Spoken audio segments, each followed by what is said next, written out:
algo que a gente precisa olhar dentro da fisioterapia, que é o seguinte: a gente sabe que, logicamente, o nosso objeto de estudo na fisioterapia é a função, né, o funcionamento do corpo. E a gente pensa que a função está só ligada às questões físicas, né? Só que a gente sabe diretamente, nós somos o profissional, sem sombra de dúvidas, que mais entende de linguagem corporal, né? O fisioterapeuta é o profissional que mais entende de linguagem corporal. A gente vê, por exemplo, que automaticamente, se o indivíduo está triste, há uma mudança biomecânica nele, né? Há uma mudança biomecânica do tipo de olhar, ele vai olhar mais para o chão, vai acontecer o movimento de rotação interna do ombro. Se ele está mais feliz, ele tende a entrar num padrão mais de abertura. Então, os processos psíquicos, eles vão alterar a mecânica corporal, né? A gente está falando aqui da mecânica corporal em relação à movimentação do aparelho locomotor.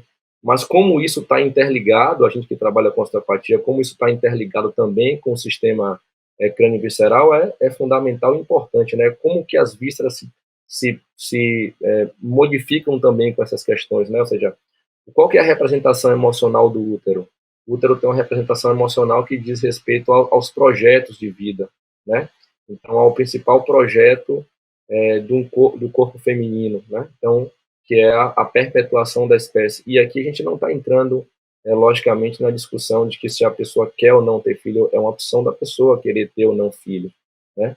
Mas o comportamento biológico é colocar a espécie para frente, né? Então, nessa perspectiva, a gente também olha para uma questão importante, que é a união do que o fisioterapeuta faz, com o que o psicólogo faz, com o que o médico faz, que é cuidar do ser humano. Cuidar do ser humano sobre que perspectiva? Sobre todas as suas perspectivas, né? Emocionais, físicas, biológicas, né? Então, Lacan, ele tem uma frase que ele diz assim, Lacan é um dos pais da psicanálise junto com Freud, ele tem uma frase que diz assim: tudo que a gente não aprende com os erros acontecidos, nós forçamos a consciência cósmica a reproduzi-los tantas vezes quanto seja necessário, para a gente aprender o que ensina o drama acontecido. O que a gente nega, a gente se submete, ou seja, a gente repete várias vezes dentro do mesmo sistema. O que a gente aprende, ou seja, o que a gente não julga, a gente transforma. Então, esse processo é um processo importante, né? E aí ele tem uma outra frase também que eu acho muito legal, que ele fala assim, ele diz que o processo de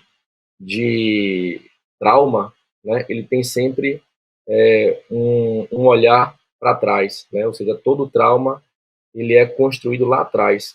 Então, esse também é um outro processo que Lacan traz para unir o físico e o emocional, né? Unir algo que a gente, infelizmente, dentro da academia, né? E aqui não estou fazendo uma crítica à academia, não estou fazendo uma crítica à ciência, é fundamental a ciência, mas a maneira com que a gente se debruça ainda em relação à ciência, de segmentar as disciplinas, né? Em anatomia, biomecânica, e depois a gente vai juntar todo esse processo. E como é difícil para a gente ver o aluno, né? A gente como aluno também tem essa dificuldade de juntar as maletas, né? Em um único indivíduo, né? O indivíduo ele não é só anatomia, ele não é só o emocional, ele é a união. Então a gente diz basicamente que não dá para dissociar o físico do emocional, ele está entrelaçado e a gente não consegue dissociar isso. Então, o meu processo hoje é tentar expandir a minha mente para não enxergar o meu paciente, e quando eu digo apenas, eu não estou diminuindo, né? Apenas como biomecânica, né? Que eu possa enxergar o meu paciente, além da biomecânica, que eu possa enxergar o meu paciente com suas relações sociais, com seus filhos, com seus pais, com seus antepassados.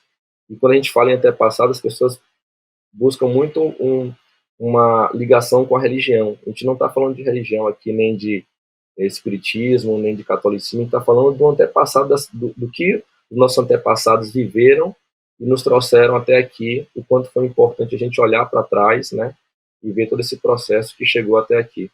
E ser grato por isso daí, né, ser grato por essa possibilidade de estar aqui hoje, né. Então a gente pensar assim, hoje é possível alguém viver sem uma geladeira, né? E no antepassado, nossas avós viveram sem geladeira, né? E quanto que eles sofreram para poder chegar até aqui, a gente tem que fazer isso aqui valer a pena.